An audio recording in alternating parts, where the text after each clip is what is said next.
I secretly signed up for a top-secret national priority program behind my wife's back. She's the head of a regiment, and at first, she didn't take it seriously. She only thought I had suddenly become obedient. Even when she gave the promotion opportunity the organization had assigned to me to her childhood sweetheart, I didn't get angry. So she said she would transfer the house assigned to me into her childhood sweetheart's name, and that she wanted me to help her raise his child. I agreed with a smile, though my eyes couldn't help drifting toward the notice in my hand confirming my successful registration. Her brows furrowed. Don't you dare get any bad ideas. If you regret it, I'll divorce you on the spot. I put on a troubled look. But if you give the house to him, where will I live? The organization gave me another one, didn't they? Phineas is raising a child on his own. It's not easy. Show a little compassion. Hearing her cold words, I felt secretly delighted. If she's that full of universal love, she should be willing to donate all her assets to the Red Heart Welfare Home, right? After all, saving a group of children is far more loving than saving just one. Chapter 1. After filling out the registration form, I went back to the family housing compound. By chance, I caught a glimpse of a scene at the entrance. Freya was pushing a bicycle, accompanying Phineas and his child for a walk. Hanging from the back in a net bag were daily necessities she had bought for father and son: an enamel wash basin, a hot water kettle, and some pastries and snacks. Anyone who didn't know better might think they were the warm and happy family of three. When he saw me, Phineas hesitated to speak, putting on that standard fragile expression. I'm sorry, Romeo. I didn't expect things to turn out like this. If it really bothers you, I'll try to persuade Freya to bring it up to the higher-ups again. Phineas, Freya, and I grew up in the same compound. Since childhood, I was a bit of a troublemaker, stubborn, never admitting defeat, the kind to swallow a broken tooth rather than spit it out. But Phineas was different. He always wore faded, hand-me-down clothes, a pair of glasses, and carried himself like a pitiful little thing. When we grew up, Freya joined the army, while Phineas and I attended Geological University. In our final year, an opportunity suddenly came up to study abroad. The school had originally selected me, but Phineas went to Freya, crying his eyes red with indignation. You and Romeo come from good families, you'll have plenty of chances to go abroad, but I'm not the same. I know that if I miss this opportunity, I might never get another shot at success in my life. So Freya came to me, and after a mix of soft words and pressure, she persuaded me to give the opportunity to Phineas. But no one expected that shortly after going abroad, Phineas would marry a foreign woman. After being dumped overnight, Freya fell into deep despair. I was the one who stayed by her side and helped her through it step by step. Later, under the matchmaking efforts of both our families, she simply went along with it and married me. 5 years later, Phineas's wife cheated on him, and without a visa, he could only return home with his child in tow. From that moment on, my peaceful life with Freya was completely shattered. Chapter 2. Before I could say anything, Freya had already frowned. Don't be foolish. This is nothing. She comforted Phineas, saying, you also participated in the oil exploration work. You deserve this as much as anyone. Besides, you're divorced now, raising a child on your own. You need this promotion more than Romeo does. Otherwise, how will you and your son make a living in the future? I work at the grassroots level in oil exploration, eating nothing but pickled vegetables and steamed buns every day, heading into the mountains whenever I get the chance. I endure wind and sun, my body covered in bruises from falls. At the hardest times, I've encountered extreme weather and nearly fallen off a cliff to my death, all to finally locate an oil deposit. And Phineas? He got his position thanks to the studying abroad credentials and Freya slotting him in. Every time we went out for field work, he either had headaches and fevers or pitifully claimed there was no one to take care of his child. But when Freya submitted the report, she deliberately added Phineas's name and put it before mine. So my achievements became his. The promotion and rewards I had fought so hard for became his too. When I questioned her, Freya frowned impatiently. All you do every day is run up and down the mountains. How hard can that be? And to make her first love feel justified in accepting my gift, she glanced at me with authority and said, Romeo is still young. He'll have plenty of promotion opportunities in the future. Besides, I'm busy with work. He should focus more on taking care of the family. Whether he gets promoted or not doesn't matter to him. Last night, Freya had already issued a harsh warning. If I dared to make a fuss about this and caused even the slightest trouble for Phineas, she'd divorce me. She was certain I'd swallow this humiliation in silence, just like when I gave up the chance to study abroad for Phineas back then. Unfortunately for her, this time, I was giving up on her and choosing myself. Chapter 3. When we got home, Freya started packing things up. My back had been injured years ago, during a mission in the mountains with Freya. She nearly stepped into thin air and fell. In order to pull her back, I slammed my waist hard against a rock. Ever since, lying on a hard bed or catching a chill would cause unbearable pain. When we got married, my parents had spent a lot of money to buy me a foam mattress. But Freya didn't hesitate to strip it off, carefully covering it with a clean white cloth. It's cold now, and life is hard for them, especially since Tony is still young and can't stand the cold. Even if we suffer a little, we can't let the child suffer. It was then that I noticed the television in the living room was gone. She had already packed it into a cardboard box, planning to send it to Phineas and his son. Seeing my questioning look, Freya explained again. Tony is young, just a child. Phineas is busy with work and doesn't have much time to play with him. We don't watch that TV anyway, so let's just give it to the boy for entertainment. If our child had lived, he would probably be about Tony's age now. When we first married, Freya had no desire for children at all. Pressured by our parents, she impatiently said we'd wait and see. That child was an accident. Because Freya wasn't sure she wanted it, she wouldn't even let me tell my family. That was the year Phineas returned with his wife, and Freya personally drove the regiment's vehicle to pick them up. Halfway there, we had a car accident. Freya, despite her injuries, immediately pulled Phineas to safety. By the time the regiment got word and rushed over, I was trapped in my seat, covered in blood. I still remember Freya's sharp voice. Send Phineas to the hospital first. Romeo and I are fine. In the end, the diagnosis showed that Phineas only had minor scrapes and a fright, but Freya's unborn child was gone. From then on, she didn't dare let our families know. Even in the hospital ward, having just lost the baby, she still defended Phineas righteously. I'm a soldier, protecting civilians is my duty. You're my spouse, and you should make sacrifices at the most dangerous moments. If you can't even have that much dedication, how can you call yourself the husband of a regiment commander? And now, she asked me with the same self-righteousness, have you finished the transfer paperwork for Phineas yet? Chapter 4. Not long ago, I was assigned a house by my unit. Phineas wasn't so lucky. He missed the right timing, so he's still living with his child in a place Freya rented for them. When he came to see the new house, Phineas's eyes turned slightly red. If only I had a place like this, then Tony wouldn't have to wander from place to place with me. And just like that, Freya, without hesitation, decided to give my house to him. I froze for a moment, my gaze drifting instinctively toward the file folder I had hidden in a drawer. Inside wasn't any property transfer paperwork at all, but the confidentiality agreement I had signed for the National Priority Secret Program. Seeing my hesitation, Freya thought I was just reluctant. She immediately frowned. Didn't we agree on this? Don't get any bad ideas. If you dare to go back on it, I'll divorce you on the spot. I put on a troubled look and asked, but if you give the house to him, where will I live? Freya said impatiently, didn't they also give me one? Life isn't easy for Phineas and his son, show a little compassion.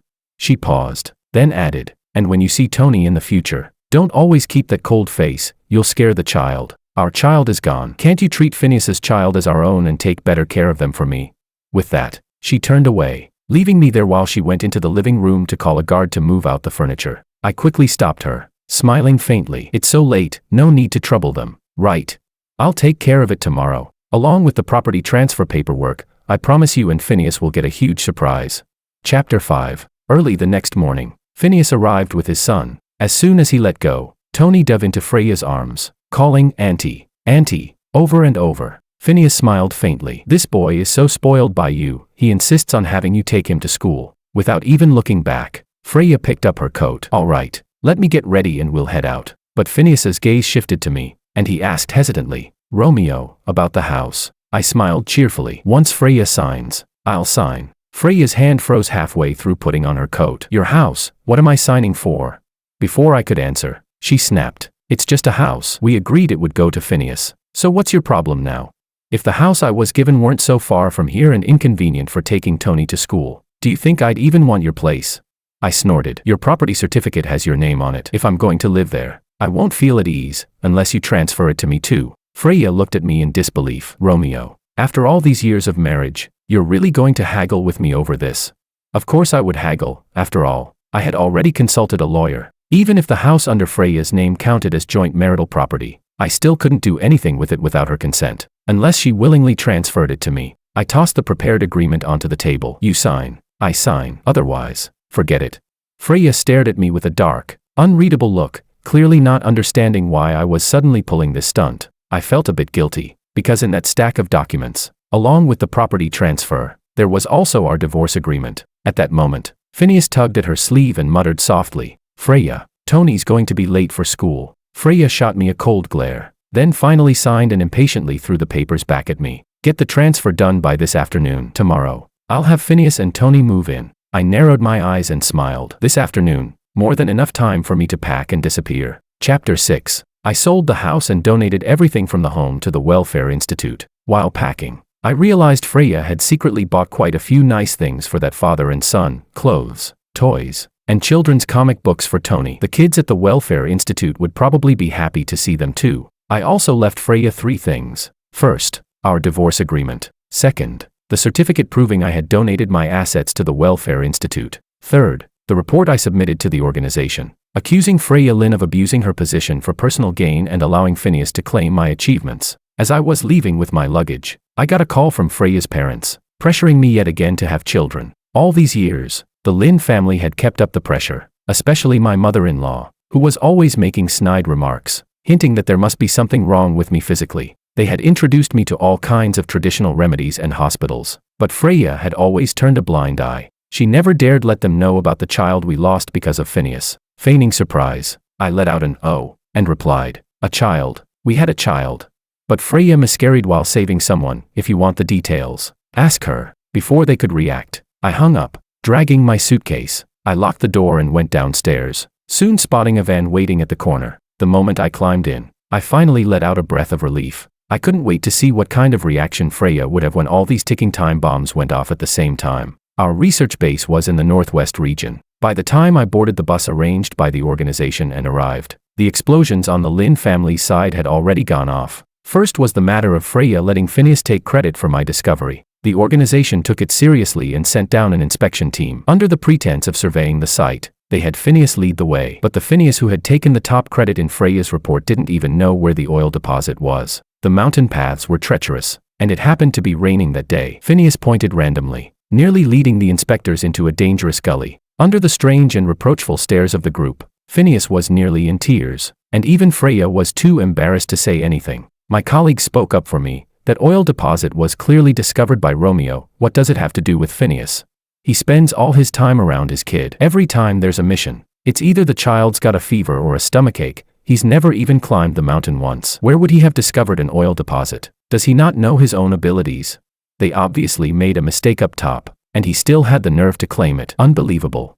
In the end, Phineas was fired. Freya was demoted and given a disciplinary record, and the position and honors that should have been mine were frozen in place. Chapter 7. Then came the matter of me donating all our assets to the Welfare Institute. When Freya came home and saw the empty house, she was stunned and quickly tried to call me, but then her eyes fell on our divorce agreement, and she was even more shocked. Before she could recover, her parents showed up to confront her in anger. Luckily, I had already cleared everything out before leaving, so her parents had nothing to smash, meaning they took all their anger out on Freya. Her father got so worked up that he had a heart attack and was rushed to the hospital. I heard Phineas even had the gall to take his child along to visit, but the moment her parents saw that boy, they thought of the child Freya and I had lost. They became even more agitated and cursed Phineas out before kicking him out. When all the chaos finally subsided, the Lynn family issued an ultimatum. Freya had to cut off all contact with Phineas and never again meddle in his and his son's affairs. Not only that, they refused to acknowledge the divorce agreement with me and insisted Freya bring me back.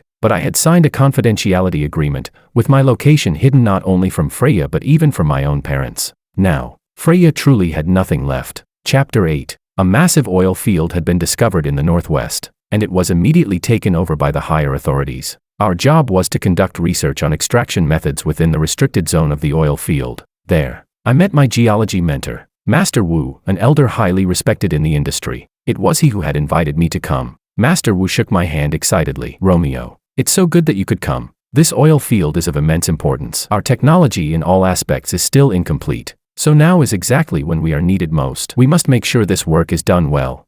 The confidentiality agreement I signed was for 5 years. That meant, for those 5 years, I would have to stay at the base, and I couldn't let anyone around me know what I was doing. So before coming, I only called my parents to tell them I would be working out of town for 5 years. As for the details, I didn't reveal a single word. Master Wu cautiously asked, "Before coming here, did you make things clear with Freya?"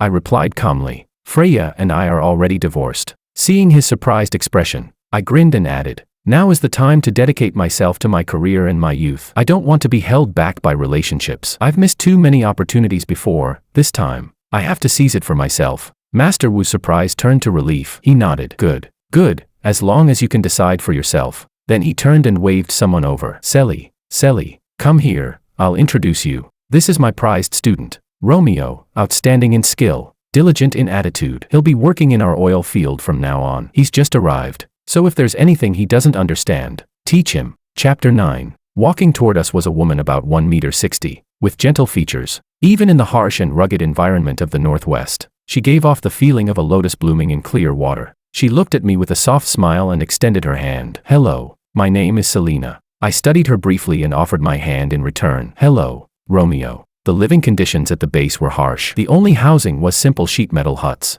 swaying in the wind and producing an ear-piercing clanging sound. Selina led me to the quarters arranged for me, and along the way, young soldiers carrying rifles saluted her and called out, "Commander." The dormitories here are divided into 3 large sections. Each one is separate, and there are regular patrols at set times every day. As long as you don't wander out without permission, it's absolutely safe. I gave a wry smile and muttered, "Feels like being in prison." Selina stopped in her tracks and looked back at me. I instantly realized I'd said the wrong thing and tensed up, but the next moment, she smiled sweetly. "It is like being in prison, but a very meaningful one. And once this project is completed, Mr. Romeo, your future will be limitless." After all, this was the largest oil field ever discovered within the country. Overcoming the challenges of extracting it would put me among the top professionals in the industry. My dorm room had already been cleaned, with bedding, a kettle, and all the daily necessities ready. Pausing at the doorway, Selina added, "Supplies here are purchased once a month, approved and bought uniformly by higher authorities. Only those of Major General rank and above can enter and leave freely. If you need anything,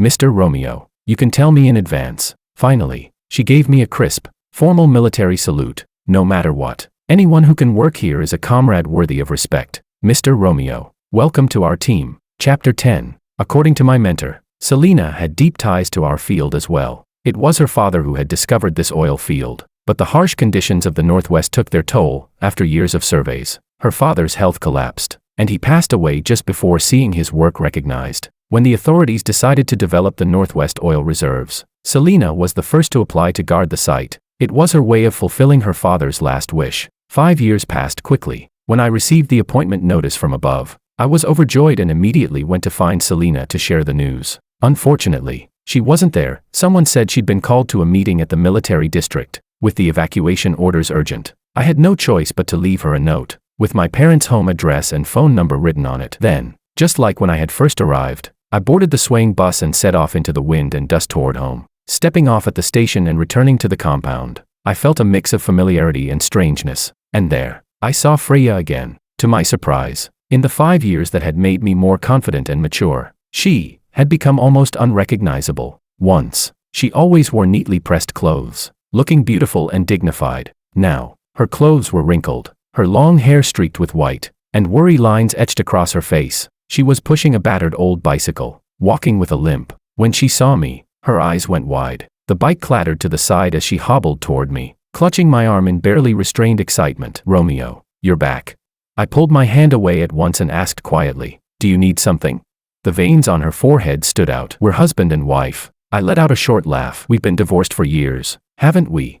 Freya fell silent. In her eyes, I saw my reflection, then she looked down at herself in defeat. Finally, she said softly, "You're still blaming me, aren't you? These past 5 years, I've blamed myself too. It was my foolishness that drove you away, and hurt Phineas as well." She met my eyes again, her own growing misty. "I admit, I neglected your feelings when I was taking care of Phineas. After you left, I searched everywhere you might have gone, but never found a trace of you. That's when I realized I might truly lose you. And that's when I discovered, my life can't be without you." Chapter 11. Freya had indeed had a rough few years, but that was none of my concern, of course. All for the sake of her precious first love. Tony had gone playing near a nearby reservoir and accidentally fallen in. Freya lost a leg saving him. Although she was officially commended afterward, she could no longer serve in the army and had to be transferred to civilian life. It was the Lin family who pulled strings through their old comrades to arrange a cushy desk job for her. I pulled a faint smile. "Back then, you spent your money, your energy, and even your house to take care of them. Now you've lost a leg to save his son. I'm sure Phineas will be grateful and take good care of you." Freya's mouth opened, but her eyes dimmed. She asked softly, "You still won't forgive me, will you?" I replied bluntly, "Freya, in the adult world there's no such thing as forgive or not forgive. There's only moving on, or not moving on. Our debts to each other were settled 5 years ago when I left the divorce agreement behind and walked away." Her eyes welled up again as she trembled. "But I don't accept it. I never signed that agreement willingly." "You say it's over, But what do these 5 years of me looking for you mean? What do they count for? I cut straight to the point. The only reason you came looking for me, the only reason you think you can't live without me, is because the past 5 years haven't gone your way. You're missing a man who works hard without complaint. Someone to handle all your parents' and relatives' daily troubles for you. You haven't reflected at all on what you did, you just want, at any cost, to keep me around and go back to the way things were. But the problem is, you're still the same you. I, however, am no longer the man I once was. I paused, raised a brow, and gave a cold chuckle. You ask me what your 5 years of looking for me count for? I'd say they count for nothing more than you having too much time on your hands. Chapter 12. Freya still refused to give up. She even pulled strings through her parents, showing up at my parents' home with the whole family in tow. With the Mid-Autumn Festival just around the corner, they came carrying fruit and mooncakes, saying all sorts of nice things about family reunions and togetherness. My mother couldn't stand it anymore. She went to answer the phone, then raised her voice to call out, "Romeo, there's a young lady named Selena calling for you. She says she's your friend."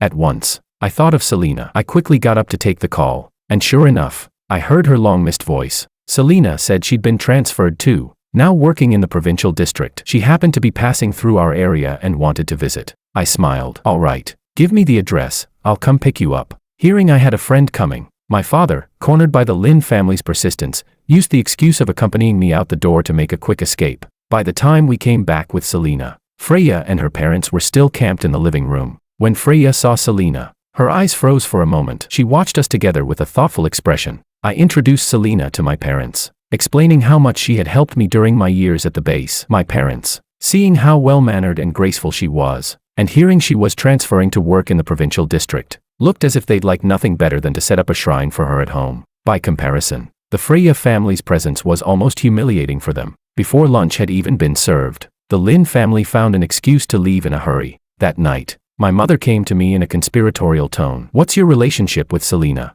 I rolled my eyes. "Just colleagues from the base. What could it be? Don't overthink it." But my mother put on a knowing look. "I can see it in your eyes. You two aren't so innocent. Selena's a good girl, well-educated, well-mannered, knows her boundaries. Not like Freya. From the start, when you two were going to get married, I didn't approve, but your father insisted, saying she grew up in the same compound, and we knew her well. Freya never liked me back then, so she never bothered to put on a good face for my parents, always indifferent and impatient whenever she came by. I used to be good at lying to myself, thinking that as long as I could be with Freya, it would be enough. But now I finally understood, without her, I could live an even better life. My life had never needed Freya in it. Chapter 13. In a rare move, Phineas came to see me, inviting me to a meal. Over dinner, he kept trying to play matchmaker between me and Freya, saying things like, "Freya's been thinking about you all these years. After you left, she practically lost her mind looking for you. No one could talk her down. Was there some misunderstanding between us back then?" Then he put on that faux considerate act again. Really, Freya only took care of me because life was hard for me and my son. I couldn't be bothered with small talk. I let out a short, derisive laugh. "Oh, so now that Freya has nothing left, career ruined, leg gone, you want to hand her back to me, is that it?" Phineas froze, his face darkening. He hesitated. "Actually, Freya and I were just..." I cut him off. "Spare me, Phineas. We're both old foxes, don't try to play innocent. Do ordinary friends have someone's ex-wife constantly looking after their kid? Do ordinary friends feel no shame about taking credit that belongs to someone else? Or about wanting the house that's mine? You've always known exactly what you wanted. And now that Freya no longer has it, you want to ditch her as soon as possible. What's the matter? Already got a new target?"